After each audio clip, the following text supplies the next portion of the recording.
Power amplifiers, being the final stages of an amplifier chain, they're also called as output stages. The well-known output stage amplifier with low output resistance, which we are familiar with, is common collector amplifier or emitter follower. Emitter follower is the most popular Class A output stage amplifier. Before looking at the circuit, let us recall the features of Class A amplifier. The circuit conducts for entire cycle of input waveform. So the conduction angle is 360 degree and the Q point is at the center of load line. Okay. With this, we proceed with Class A output stage amplifier.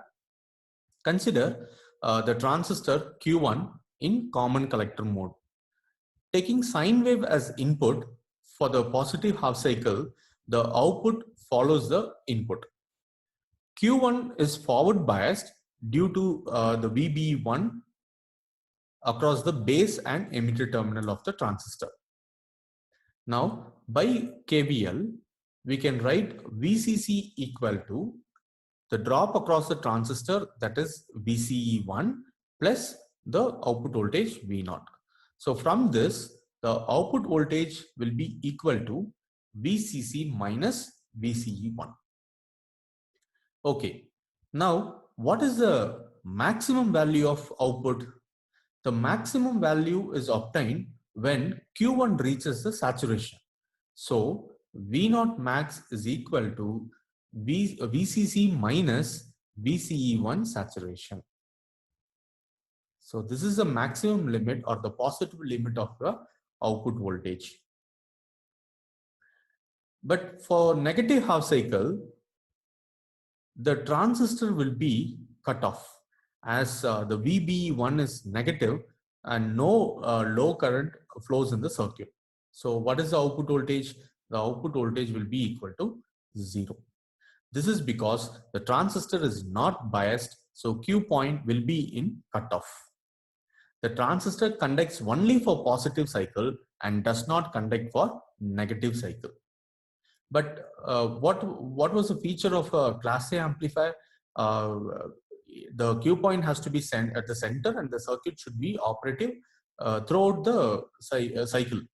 Okay, so how to make this transistor conduct for both the cycles? Yes, so provide a constant current biasing so that the transistor is biased at center of the Q point. A constant current source I is connected in the circuit, okay, which is biased to minus VCC. So now we have connected another power supply here. So you have minus VCC here. Okay. So now what is the current in the circuit? So the current in the circuit can be maybe the emitter current will be the sum of the current source current I plus the load current I. Okay. Now this is for the, we are talking about the negative half cycle. Okay. Now let us see what is the output voltage during the negative half cycle. Because for the negative half cycle, the previous configuration was the Q1 was turned off, so output voltage was 0. So now in this new configuration, let us see what is the negative, what is the output voltage for the negative cycle of the input. The circuit will operate linearly until the transistor remains in on state. So if Q1 is turned off, then the only current will that will flow in the circuit is I. So the drop across the load resistor is I into L. So this is the output voltage when the transistor Q1 is turned off. This is completely turned off. So the only current that is flowing in the circuit is I. So that current flows through the load resistor. So the drop across the load resistor will be the output voltage when transistor Q1 is turned off. Okay.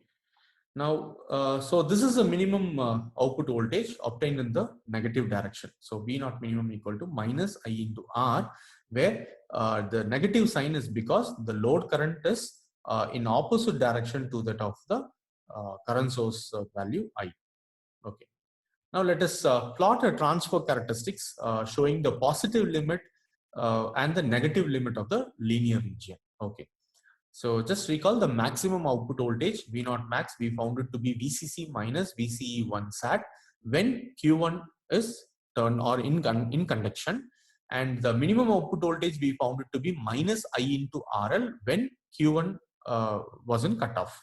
So taking these two limits into account, so we can plot the transfer characteristics like this. So the positive limit will be VCC minus VCE1 sat here, and the negative limit will be minus I into RL.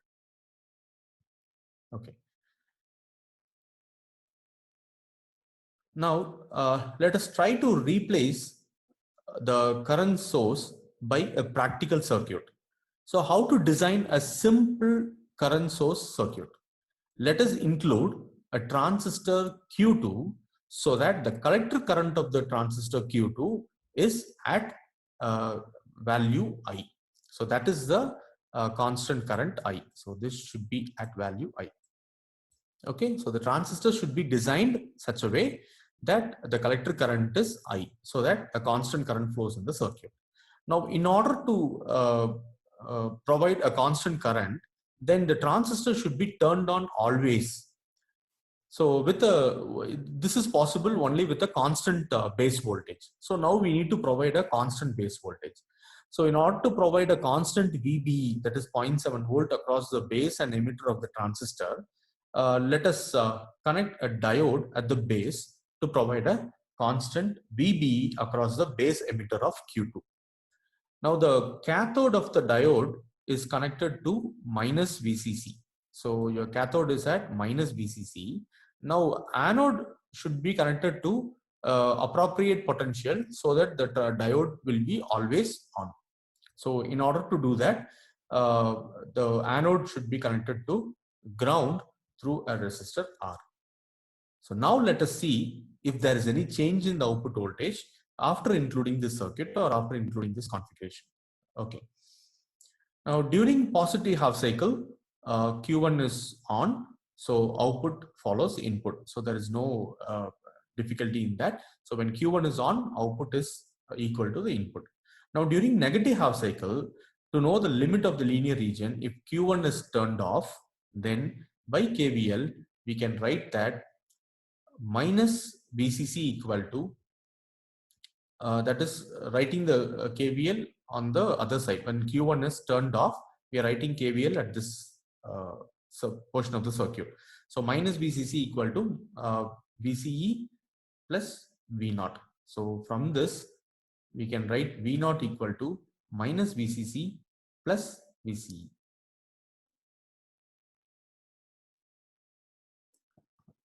I think there is a change in the circuit. This has to be negative. Yes. So it's minus VCE2 plus V0. Yes. So V0 is equal to minus VCC plus VCE2. The maximum value is obtained when Q2 will be when Q2 is in saturation. So what is the maximum value on the negative side? So V0 minimum will be equal to minus VCC plus VCE2 saturation. Yes. Okay. So we can plot a transfer curve with this. So the transfer curve can be plotted by taking into account our new negative limit, that is minus VCC plus VCE to saturation. Okay. Now to summarize, the positive limit in the linear region is V0 max equal to VCC minus VCE1 saturation. That is when Q1 is in conduction, and negative limit is obtained when with the negative half cycle when Q1 is turned off. So that is equal to minus VCC plus VCE2 saturation. This is the minimum value of voltage. Okay, now neglecting the VCE saturation at that, as that will be very low when compared to VCC, then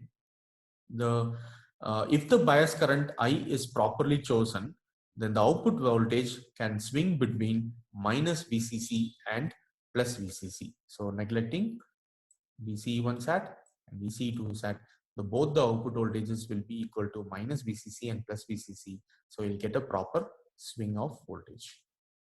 Now the maximum power dissipation in transistor Q1 is VCC into I. The power dissipation normally depends upon the load resistor. So consider an extreme case of load resistance when RL is equal to infinity. In this case, the current in the circuit is I And if V naught equal to minus VCC, then the power dissipation will be equal to 2 into VCC into I. But this condition will prevail only for a short interval, only when the current is maximum.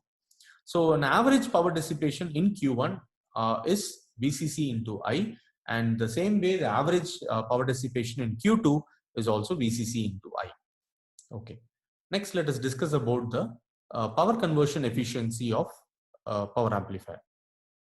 Okay. We know that the power conversion efficiency is defined as the ratio of power delivered to the load to the DC power drawn from the supply. Okay. Or in other words, it's load power divided by the supply power. Load power is AC and supply power is DC. Okay. Consider if the sinusoidal input is given to the circuit, so the output of class A stage will be sinusoid. So let the peak value of the output voltage, let it be taken as V naught cap. That's a new notation. Let us use it for the output voltage. So the RMS value will be V naught cap divided by root 2. Now what is the average load power? Normally the power equal to V square divided by R. Here in this case, the output is, the RMS value of output is V naught cap divided by root 2 the whole square divided by the load resistance value, let it be RL. Okay. So on simplifying, this is equal to 1 by 2 into V naught cap square divided by RL. Okay. Now the average power drawn by Q1 from the positive supply is BCC into I. Now the average power drawn by Q2 from the negative supply is BCC into I. So the total average supply power is VCC into I plus VCC into I. So that is equal to 2 into VCC into I. So the Q1 will draw a power from the positive power supply, that is plus VCC, and Q2 will draw power from the other power supply, that is minus VCC. So the total power supply will be equal to 2 into VCC into I. Now substituting the values in the efficiency expression, then we get eta equal to grouping the terms. So we can write it as 1 by 4 into V naught cap divided by I into RL into V naught cap divided by VCC. Now, when can we get a maximum value of efficiency? So the maximum efficiency is obtained when the peak value of the output voltage is equal to VCC exactly. So that is V naught cap equal to VCC, that is equal to I into RL. Because we know that that is the maximum current in the circuit, so that is equal to I into RL. So under this condition, if we substitute this, the value of efficiency will be equal to 1 by 4, that is equal to 25%. Now, as efficiency is low, just 25%, the class A output stage is rarely used in high power applications. In practice, the efficiency achieved is usually in between 10% to 20% range.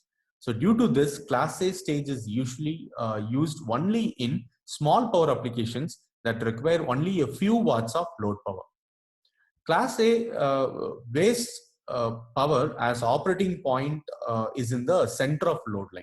That is, at about half the supply voltage is dropped across the transistor. So there is a drain on the power supply even if no signal is being amplified by the circuit.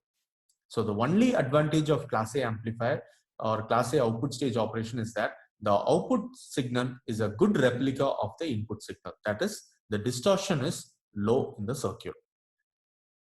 Thank you.